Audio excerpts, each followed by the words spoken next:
Okay, hello everyone. In this video, we are going to talk about another topic of the art appreciation subject, which is all about visual arts. But in this topic about visual art, we are more focusing about the paintings first. So before we go to other types of visual arts, painting first is our topic in this video. So first thing we have to tackle here is the medium that are used in visual arts, especially in painting. And at the same time, we are going to talk about here in this video about the elements of visual arts also, and that is included the elements of paintings. Okay, so we'll start with paintings. Painting is the art of a creative or creating meaningful effect on a flat surface by using of pigments. So basically, kapag nakakita tayo ng paintings, it is made up of colors, it is made up of pigments. So meron tayong mga ginagamit na mga materials that is usually ginagamit lang siya for flat surfaces, and that is considered as painting arts. Okay, so let's now move to the mediums of paintings that are usually used. Ano po? So these are the mediums na madalas ginagamit. Or ito talaga yung mga kadalasang pigments na ginagamit natin pagdating sa paintings. So first is the watercolor. Watercolor is a medium that is, according to some artists, it is difficult to handle because it is difficult to produce warm and rich tones, but it invites brilliance and variety of use. Okay, so basically, alam naman na natin lahat, or all of us already have a knowledge about what is the look watercolors look like. Ano po? So the main point here is this is one of the very attributes or characteristic of watercolor medium as medium for paintings. It is very difficult to handle. Bukod kasi sa hindi niya kayang mag-produce or hindi siya ganun katingkad pagdating sa mga tones pag ina-apply na natin siya sa mga paintings na ginagawa natin, eh mahirap din po. Ang kagandahan lang sa watercolor kasi we can mix through these colors or through its pigments. Ano po? So that's why we can, but it invites the brilliance. So it gives us the brilliance of the colors, and then some variety of use. We can create some variety of use. When we say use, it is another term for color. So pag use kasi it is referring to the name of the color itself. Okay, so another medium is we have the fresco. So when we say fresco, this is a painting or an artwork that is usually um, on a moist plaster surface with color ground in water of a lime water mixture. So this is one of the attributes. So actually the colors dry into plaster and then picture becomes a part of the wall. Usually kasi mas ginagamit ito sa mga wall paintings po, itong ganitong klaseng medium. Like for example, when Michelangelo created one of his famous artwork, which is the creation of Adam, it can be seen in the Sistine Chapel, ano po, which is one of the famous chapel in Vatican. So dito, fresco must be done quickly because it is an exacting medium. So the moment the paint that is applied to the surface, it become an integral part of the wall. This is one of the disadvantage rather of using the fresco. So mabilis kasi siyang matuyo actually. Pero once na in-apply mo na siya dun sa ginagawa mong art, o sa artwork mo, ang pinakamahirap dito, hindi siya mabadaling ma-erase or mabago. Kasi mabilis din po siya mag-dry. So, the image becomes permanently fixed and almost impossible to remove. So, this is one of the disadvantage of fresco. Kaya kung mapapansin nyo, very, si Michelangelo, from his autobiographies informations, he is very maingat pagdating sa pagbibigay or paglalagay po ng kanyang medium sa bawat paintings na ginagawa niya during his times. So the best example of fresco painting is the artwork of Michelangelo, which is the creation of Adam, it is in the Sistine Chapel ceiling. Okay, so next is tempera. Tempera are the minerals pigment mixed with egg yolk or egg white. So, fresco is also a mineral pigment. Ano po? Ang kaibahan niya lang sa tempera, ang tempera kasi ginagamitan pa siya ng egg white or Dior. So, they are often used as a binder due to its film-forming properties and rapid drying rate, and correction are difficult to make. Same with fresco, it is very difficult to change din yung tempera. But the tempera it is more deliberate and technique than oil, because it does not possess the flexibility of oil. So this is one of the advantage of tempera. Hindi po siya ginagamitan or wala siyang any other pigments of oil mixture. So kumbaga, nagiging temporary or nagiging permanent na yung color na in-apply mo dun sa artwork mo once na ito yung medium na ginamit mo. Throughout the Middle Ages kasi and early Renaissance, tempera was one of the favorite mediums of many painters. Before oil was, before magkaroon kasi ng oil adaptation, this is one of the famous medium na ginagamit. And at the same time, tempera painting is usually done in wooden panel that has been made very smooth with plaster called gesso o yung tinatawag nating chalk and gum. So since this medium dries quickly, corrections are difficult to make. So that is one of the disadvantages. Same with fresco. Sa very, they have the capacity na mabilis talagang matuyo. So very difficult na possibility pa na mabago mo siya or magkaroon pa ng correction if there is any wrong application of pigments. And thus, the artist must be precise and exact in his work. It is well-designed medium for careful detail. That is why also, mapapansin niyo yung mga artists during the Middle Ages, they are very careful pagdating sa detail giving of their artworks. So one of the distinguishing advantage of tempera is its luminous tone. So it gives the artwork the colors of being a clear and beautiful into the eyes of the viewer. So that is one of the advantage of having a tempera as the medium for paintings. So next is we have the pastel. So, already, lahat naman siguro is already have an idea what pastel looks like. Ano po? So, this is a stick of dried paste made of pigment, round with chalk and compounded with gum water. So, its color are luminous, same with tempera.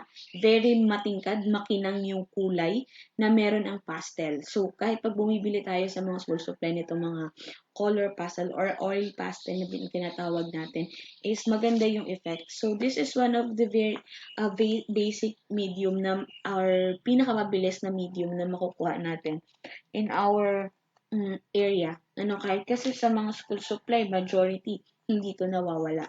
And it is a very flexible medium. So you can mix different types or different use with pastel. So pagalingan na lang pag-mix. Ano po? Kasi many of the artists is kadalasan ito talaga yung madalas na gamitin, yung pastel. Lalo na yung mga nag-uumpisang artist pa lang. So, in spite of its richness and varied effects, it has never won a prize. Kasi nga, ito yung isa lang naman sa mga basic na klase po ng medium pagdating sa painting. So, next is we have the encaustic. Encaustic is done by painting with wax color fixed with heat. So, this done by paintings of wax. Ano po? So, this is one of the early mediums used by Egyptians for the painted portrait on mummy cases. So, encaustic, usually, kung nakapanood na kayo or kung mapapansin nyo sa mga mummy movies natin, yung mga mummy cases, meron ding mga images nung mummy mismo na ginawa or nung tao mismo minamified. So, yung ginamit po na medium dun sa pag-paint, dun sa wood na ginawang mummy case is tinatawag natin na encaustic. So, pinapatuyo po yun o pinapafix yung color nun, yung itsura ng artwork na yun through heat. Pero, it can be, it also produces luster and radiance in the subject making then appear the best their portrait. So, majority na ginamitan na ng encaustic medium is portrait saka yung mga mummy cases na mga minamified na tao during the Egyptians time. Okay, so next is the oil. So in oil painting, pigments are mixed with linseed oil and applied to canvas. One of the good quality of oil paint as a medium, is its flexibility. So this is one of the advantage of having oil pigment. Kasi madali po siyang i-mix and at the same time flexible yung colors niya. You can create different kind of use or different types of colors through the oil. And according to this is the most expensive and art activities today because of the prohibited cost of the material. So this is one of the advantage na din siguro. Pero advantage at the same time kasi maganda naman talaga yung effect ng oil.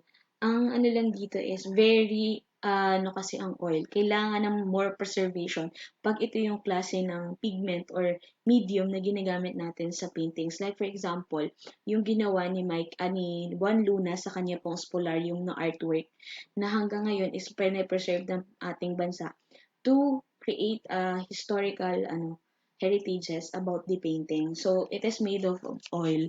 So, preserve siya sa cool places, sa malalamig na places. And painting done in oil is also glossy and lasts long, pero kailangan ng preservation. So another medium is we have the acrylic. Sa acrylic paint, if you're familiar with Lotus paints, it's also considered as acrylic paints. Ano po? Very, madali siyang mahanap. Acrylic paints do not tend to break easily, unlike oil paints which turn into yellowish or darker over a period of time. So this is one of the advantage of acrylic. Hindi siya nag-yellowish o hindi siya nagbabago, nagpupusyaw. Nag-fix yung color niya, pero matagal magbago. Yung oil naman, nag-change into siya yellowish or nagmo-moist siya kapag natatapatan po ng init or ano siya ng heat. And then, we also have the mosaic. So, it is an art. The art is a picture of decoration made of small pieces inlaid colored stones or glass, which is called tesserae, which most often that are cut into square glued on a surface of plaster or cement. Mosaic is usually classified as painting, although the medium is or the medium used in not strictly pigment. We also have the stained glasses. So it can, stained glasses kasi it is very common or the artwork is common in the Gothic cathedrals and churches. And even in our generation today, ito yung makikita nating madalas na artwork sa mga simbahan, sa mga bintana po nila, yung stained glasses. So this is made by combining many small pieces of colored glass, which are held together by hands of lid, and it is also a kind of patchwork. So the picture in this stained glass reflect the lives of the saints in the effect, also serve as means of the religious instruction among Christians. So those are the majority topics or majority content of the stained glasses artworks. Okay, so we also have the tapestry or the tapestry. So this is a fabric consisting of wrap upon which colored thread are woven by hand to produce a design. Often pictorials, wall hangings, and furniture's covering. It also includes yung tinatawag nating pagbuburda. Ganon din po yung klase ng tapestry. So we can create a specific artwork or we can create a masterpieces through tapestry, through textiles or different types of threads. We also have drawing, it is usually done on paper using pencil, pen and ink or charcoal. So this is the basic component of painting. So lahat ng artist nag-i-start po sa drawing. So drawing has always been considered as a very good training for artists because it makes one concentrate on the use of line. Okay, so another is the Bister. So, bister is a brown pigment extracted from the soot of wood and often used in pen and wash drawing. So, we have also crayons as a medium of paintings, which is already from I know all of us already familiar with this. Ano po kasi naan na natin to. So, crayons are pigment bound to wax and compressed into painted sticks used for drawing, especially among children in the elementary grades. We also have charcoal, wherein these are the carbonaceous materials obtained by heating wood or organic substance in the absence of um, oxygen. So charcoal is usually used in representing broad masses of light and shadow. So it is can be seen as a black and white majority. Like drawing pencils, soft charcoal produces the darkest value, while the darkest produces the lightest tone. And aside from this, we also silver's point na tinatawag, which is in this medium, the artist has the technique of drawing his silver stylus on specially prepared paper to produce a thin grayish line that was popular during the Renaissance period. So printmaking is the very popular in our generation today as part of the medium of painting. You can create or you can have a painting which is a duplication of another painting. Napakabilis niya magkaroon ng duplications po. Ano? So a print is anything printed on a flat surface that is direct result from the duplicating process. Ordinarily, a painting or graphic images is done in black ink or white paper becomes an artist's plate. Pero in our this generation today or in our nowadays rather is we can have a printmaking through digital artwork forms. So sometimes majority ngayon sa panahon natin nowadays we have the graphic artists na tinatawag. So they can create or they can produce their artworks into a flat surface or they can have the hard copy of their artwork through printmaking. Okay, so aside from the um, mediums that are used in visual arts, we also have the elements of visual arts about paintings. So, una na dito yung very important element of the visual art is the line. So, this is one of the basic elements of the visual art. So, line is the important element at the disposal of every artist. Kasi, line always have direction. They are always moving. Are used in any form or any work of art. May either be straight or curved. So, sa lahat ng anggulo, makikita po natin ang lines. Straight lines are the basic framework of many forms of lines, but it lacks softness and flexibility. Ngayon naman, meron tayong tatlong klase ng straight lines. We have horizontal, which is, when we say horizontal, it refers or it describes the lines of repose and serenity. Pag sinabi naman na vertical lines, these are the lines points for action. Vertical lines seen in a man standing straight, a tall tree, a statue, seen a heroes give an impression for dignity. So, yun daw yung pinoportray or pinapakita ng vertical lines. And we also have the diagonal lines naman. It is the line that does the portraying or referring to the actions or it suggests action, life, and movement. So aside from this is not a straight line, ano po, but additional type of lines is the curved lines. So sa curved lines naman, it is referring to the suggestion of grace, subtleness, direction, instability, movement, flexibility, joyousness, and also the grace. So, yun daw yung nire-refer ng curved lines. We also have the crooked or the jagged lines. So, jagged lines naman, it refers to the expressions or expressing energy, violence, conflict, and struggle. So, parang yung spiral na uri po ng lines natin. Ano? Okay. So, aside from this element, so we have the lines first. Pangalawa, pinaka-importante sa lahat kasi it gives a very meaningful creative effect in every artwork. Mapa sculpture man yan, mapa painting, mapa architecture, anything that is conceived by our eyes is color. So dito, color is, of all elements of art, color has the most aesthetic appeal. So kasi, it gives the every artwork that conceived or visualized by our eyes is through colors, nagkakaroon tayo ng creative effect or nagkakaroon to ng meaningful effect sa atin. So, it has an aesthetic appeal. So, the light and color is a universal human characteristics. And true colors, it is considered as the property of light. Every colors na nakikita natin is came from the rays of the sun. Okay, so we have three dimensions of color. So una na dito yung tinatawag natin na hue. So sabi ko nga sa inyo kanina, hue is ito yung tinatawag natin na meaning or yung pangalan po ng color mismo. So, hue is the dimension of color that gives the color its name. So, pag sinabing yellow, ang isang bulaklak, you are referring to the name of the color that has the flower have. Ano po? Okay, so another is, when we say hue, it is the color names such as red, blue, violet, and yellow. Indicate the color characteristics. Characteristic is tinatawag po natin na hue. So, another term po siya ng color. So, value, it's sometimes additional information about the hue pala before we proceed to the value. So, there is so-called primary and secondary colors na tinatawag or secondary use.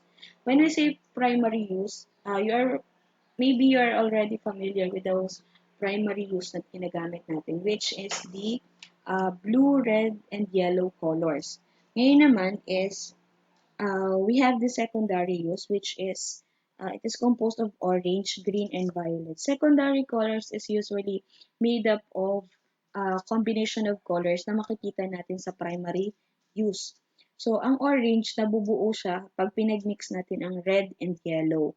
Kapag green naman, nakakabuo tayo ng color green through mixing yellow and blue. When violet naman, we can create a violet color or violet hue through mixing blue and red. And then dito, aside from elements of the use, or we have the primary and secondary use, we also have the warm use or cool colors na tinatawag. Warm colors or cool colors, that is basically nakita po ito sa color wheel. Ang warm use kasi, these are the colors that associated with objects like sun, fire, and other source of heat.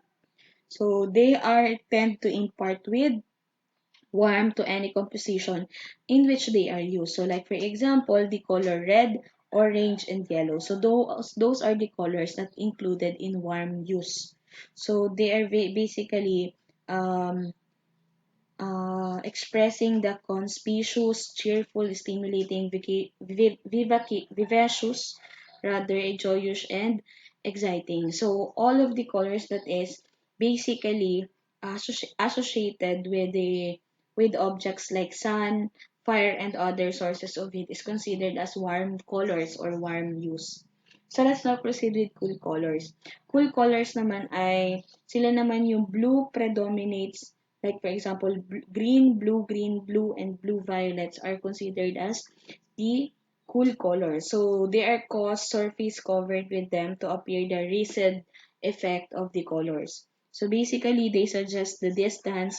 They give us calm, sober, restful, and inconspicuous effect in our aesthetic mind. So those are the things that you have to know about the U. So next is the value. Pag sinabi naman nating value, ito yung tinatawag din po na chiaroscuro in some other terms. So it is referring about the lightness and darkness of the color that you're going to apply in your artwork in every paintings that you're going to do or the artists are going to create or they have the masterpieces about their artworks. And then pag sinabi naman natin na value also, it gives the expression of depth and solidity and length from the paintings. The value of hue can also be changed. Kasi nga through the lightness and the darkness of the color of the hue. Intensity naman is referring to the brightness and the darkness of the color. Okay, so another is the color harmonies. We have two types of color harmonies. So sa two types of color of harmonies, we have related color harmonies, and contrasted color harmonies. So una, ito yung mga tinatawag natin na monochromatic or adjacent. So dito na po papasok yung mga family of colors. So like for example, we have the orange family that includes the orange, tan, and brown. So pag family colors, it is referring to those different types of use or different they have the different kind of colors, but they are related to each other. That why it's called as related color harmonies. Contrasted naman, basically, they have the directly opposite, or it already lie directly on opposite each other in a color circle or on a color wheel. Pwede bang magkapareho ang orange and blue, something like that. So, contrasted yung color nila, nagkokontrahan. Ano po? Okay. So, next is we have the so-called psychology of color. So, dito papasok yung mga some meanings about the colors. Kung ano ba yung kino-convey na meaning ng mga colors na nakikita natin sa paligid natin. So, first thing is, this is one of the very important thing that the artist has to remember is that color are known to have a varied psychological and emotional connotations. But in some artists, they are not very familiar or they are not particular with this kasi parang feeling nila wala naman yung kaso. Pero may mga artist kasi na in every artwork na ginagawa nila or in every mediums na ginagamit nila sa mga ginagawa nilang mga paintings or let's say other forms of visual artworks, they consider the colors kasi it gives also meaning. So like for example, you are referring to uh, you are creating landscape. So, sa tingin nyo ba maa-appreciate nung viewer mo kung ang kulay ng landscape mo ay walang green, walang blue, puro puro yellow, something like that. So, in this part, mas makikita natin kasi yung additional meaning ng artist or kino-convey na meaning ng artist sa kanyang artwork through psychologies of colors or through the meanings of the colors. Okay. So, una, we have the black. So, we all know that black is associated with death and gloom. So, medyo darkest kasi yung meaning or yung impact sa atin nung color na black. Pangalawa, we have the white. So, according to the psychology of color, it stands for purity and innocence. That is why also, kapag ang isang bride ay magsusuot ng kanyang traje de boda, he is wearing a white long dress or he is wearing a white dress. Kasi white stands for purity and innocence. That is according to, and that is one of the very meaning na pino-convey naman talaga ng isang bride. Ano po? And we also have the blue, which is considered as the color of heaven. Ngayon naman, pag sinabing red, it is associated with blood. It also signifies anger and provokes fear. Aside from this, red is also considered or associated for the bravery of a person. Ano po? Yung tapang, yung katapangan. So, aside from this, we have the orange. So, orange color helps a person be assertive. And we also have the green colors, which is a color of nature, promotes the feeling of the well-being. So, aside from the psychology of colors, I already searched also a meaning of colors conveyed by the roses. So, there is some meaning kasi according to sa language of roses, kung ano yung talagang sinasabi ng isang kulay or ibig sabihin ng kulay ng roses. Kaya boys or girls, if you are planning to give your loved ones a specific art roses, maybe make sure na you are also conveying to the meaning or you are referring to the meaning of the color of your roses. So, ito naman po ay majority or general meaning lang. So, it will depends upon to the person who will give roses. Kung ano ba talaga yung meaning ng kanyang rose. So, when we say white rose, so basically it denotes the secrecy and several other meanings such as innocent, purity, reverence, and humility. And in some article that I already read, they usually give their loved ones as white rose kasi lalo na kapag mga secret admirer or yung mga misteryosong effect ni kuya mo or ni ate mo, white rose yung kadalasan na binibigay kasi it denotes secrecy or your um, kindness to the person or caring part. Ano po? And We have the deep pink roses, which is convey gratitude and appreciation. Most of the person na nagti-thank you sa isang tao or nagti-thank you sa isang grupo ng tao, they give the deep pink color of roses kasi it convey the gratitude and appreciation. Another is the lighter pink. So it express sympathy and they also stand for grace and then gentility. So if you're caring with the person, you can give her or him a lighter pink color of rose. And sa red naman, basically, it means love. That is why, kapag nagbigay ka ng three roses sa isang tao, they actually think that is saying, or he or she are saying that he loves you, or I love you, the term I love you. It also means courage and fortitude. And yellow roses naman represents joy and freedom. And some articles, they are saying that yellow roses is for friendship. Kaya kung gusto mo mong friend zone, give him or her a yellow rose. Something like that. Just kidding.